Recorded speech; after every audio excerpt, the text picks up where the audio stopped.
So magandang araw mga kababayan, and this is Divine PH, and pasensya na nga po dahil ilang araw din akong na-busy, so hindi ako nakagawa ng mga content. Bali ngayon ko lang po siya, ngayon lang ako makakapag-comment since na-busy nga tayo. Gusto ko pong pag-usapan yung about po doon sa pagbablock ng content para po kay Pastor Kibuloy, no? Bali mawagan ni Senator Risa Hontiveros. So, andyan po si Sen Aimee, si Sen Cynthia, Senator Robin, Senator Bongo, at po yung mga naging dahilan nila kung bakit tutol po sila dun sa contempt kay Kibuloy. So, kay Sen Cynthia Villar po, ang sabi niya, kaibigan niya si Kibuloy, mabait daw sa pamilya niya si Kibuloy. Nagtataka daw siya na parang medyo hindi daw siya naniniwala dun sa mga cases ni Pastor Kibuloy sa Amerika. Na parang hindi naman daw siya yung mukhang gagawa ng ganun. Yung mga alleged cases. Si Senator Amy Marcos naman, sabi niya mabait daw. Hindi naman, yun din yung sabi niya, parang halos pareho sila na mabait daw si Kibuloy. Hindi daw mukhang gagawa ng masama, parang ganun. Ito naman yung kay, medyo natatawa-tawa ako talaga habang napakikinggan ko yung dahilan po no, ni Senator. Wala naman akong ano sa dahilan niya, pero nakakatawa kasi talaga. Kung iisipin mo kasi isa sa mga dahilan niya doon is, sabi niya, bayani si Pastor Kibuloy kasi nilabanan niya yung mga pulahan, yung mga, sabihin na natin, new people's, diba? So, nilabanan daw niya. In a way na anong nilabanan? Siya ba yung nakipaggera? Di ba hindi naman? Di ba mga militar, yung mga kasundaluhan natin, ang humaharap sa kanila, ano lang ba ang ginagawa nila? Sa programa nila? Paano siya naging bayani? Kasi para sa akin, nagka-programa siya, oo, naging aware tayo, pero paano mo masasabing bayani yun? Since news sila, 'di ba? Yung SMNI, dapat lang na nagbabalita sila, binabalita nila 'yan. 'Di ba? Kahit sino naman siguro, kami nga vlogger binabalita din namin yung mga dapat malaman ng mga kababayan natin. Ito pa, ang sabi niya po, the separation of church and state clauses in the Constitution. Teka, anong connect? Kasi ang pinag-uusapan kasi dito, yung mga naging biktima or yung mga naging alleged, yung mga kaso niya. So, anong kinalaman ng simbahan doon sa mga kaso niya? Kasi malinaw po yung pinag-usapan doon, 'di ba? Na kaya siya kine-question, kaya siya gustong kausapin, tanungin, may mga kaso po o yung mga alleged, alam nyo yun, na gustong tanungin sa kanya. Bakit kinokonek sa kingdom? Porkit ba self-appoint siya? Sini-self-appoint niya yung sarili niya, kinokonek na doon. Which is hindi naman po konektado. Kasi, ang pinag-uusapan dito yung mga naging biktima at siya.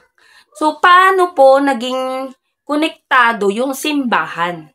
'Di ba? Ito lang po yan dun sa mga, kasi panigurado may magko-comment yan. Nung nakaraan lang, tinadtad ako ng mga comment ng mga supporter niya. Ito lang hindi nyo pwedeng sabihin mabait. Hindi nyo pwedeng sabihin na kaibigan nyo, porkit kaibigan nyo mabuting tao na. Porkit naging mabait sa inyo, sigurado ba kayo naging mabait yan sa iba? Porkit mabait sa pamilya nyo, sa pamilya ba ng iba, masisigurado nyo bang mabait din siya? Hindi nyo pwedeng i-invalidate yung mga naging biktima. Hindi pwedeng feelings lang or alam mo yun, pansariling interest lang ni pastor yung iintindihin natin. Dapat included dyan yung mga sabihin na natin na biktima niya, yung mga nagawa niya ng kasalanan. Kasi ang nangyayari po, nai-invalidate sila. Feelings nyo lang ba or feelings lang ba niya ang mahalaga? Paano naman yung mga naging biktima talaga? Kasi hindi naman natin masasabi. Kahit ako, hindi ko masasabi na mabuting tao siya. 'Di ba? Hindi ko rin naman masasabi na sobrang sama niya. Pero since kiniklaim niya nga na mabuting tao siya, yung the fact pa lang na nag-aakusa siya, hindi na yun kabutihang tao. Kasi nag-judge ka na kagad Hinusgahan mo na kagad yung tao. Nakasabwat ka ng US para kumbaga huntingin siya. Hindi natin pwedeng i-invalidate yung feelings ng ibang tao, lalo na yung mga naging biktima niya daw. 'Di ba? Kasi ako, hindi ko rin naman masasabi na marami siyang nabiktima, hindi ko rin naman masasabi na mabuting tao siya. Pero doon na lang tayo sa gitna. Hindi natin pwedeng i-invalidate yung feelings ng mga naargabyado niya, yung feelings ng mga nabiktima nga niya, kung meron talaga. Kasi hindi lang naman siya, sa kanya umiikot eh. Paano naman yung mga totoong naging biktima kung meron talaga? Na kesyo tanggol kayo ng tanggol, hintayin na lang natin na lumabas talaga kasi since nag-file na rin naman ang DOJ, 'di ba? So magkaalaman na tayo na hindi porkit sinasabi niyang or pinaniniwalaan nyo na appointed siya, eh yun na yun, dun na yun, hanggang dun na lang. Hindi pwede eh. Kayo kung may anak kayo, sa inyo nangyari. Halimbawa lang wag naman sana. May anak kayong babae, sa inyo nangyari. Hindi kayo paniwalaan ng tao. Di ba nai-invalidate yung feelings nyo? Nai-invalidate kayo. So sana, tingnan natin mabuti, tingnan natin maigi na hindi porkit mabait sa inyo ang isang tao, hindi porkit mabuting tao siya sa pamilya nyo, eh mabuting tao na siya sa ibang tao. Mabuting tao na siya sa mga kung sino man dyan. Kasi naniniwala ako na depende ang treatment sa'yo ng tao sa pakinabang mo. No? So, sana mag-isip-isip tayo, lalo na yung mga nagtatanggol sa kanya dyan. Wala po akong pakialam kahit puntahan nyo pa yung page ko at kung ano-anong sabihin nyo sa akin. Yung mga tagasunod niya, yung mga nakikinig sa preaching niya. Kasi pinapatunayan niya lang sa akin na hindi totoo yung sinasabi niyang mabuting tao. Kasi kung mabuting tao siya, dapat yung mga taong nakikinig sa kanya, na mga sumusunod sa kanya, dapat ganun din. Eh hindi, mas balasupas pa kaysa sa akin eh.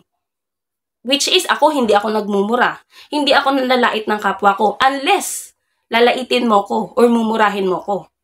Biruin mo yung mga nagko-comment sa Facebook ko, sa TikTok ko, na tagasunod niya. Tagasunod niya makikita naman yan sa account, lalo na sa FB. Sila yung nagsasabing mabuting tao sila. Pero sila yung nag-i-start na man-judge sa'yo, na magsalita ng hindi maganda sa'yo. Pinatutunayan nyo lang sa akin na sinungaling kayo. Kasi kayo yung unang nagsalita ng hindi maganda. Ako po hindi ako yung taong i-claim ko na mabuting tao ako. Kasi hindi naman ako ganun kabuti. May mga pagkakamali ako. Pero ang pangit kasi na kiniklaim natin na mabuting tao tayo, pero ganyan pala yung ginagawa natin. Baguhin nyo na po yan kasi bumabalik sa inyo yung mga ginagawa nyo. Nagbo-boomerang yan sa inyo.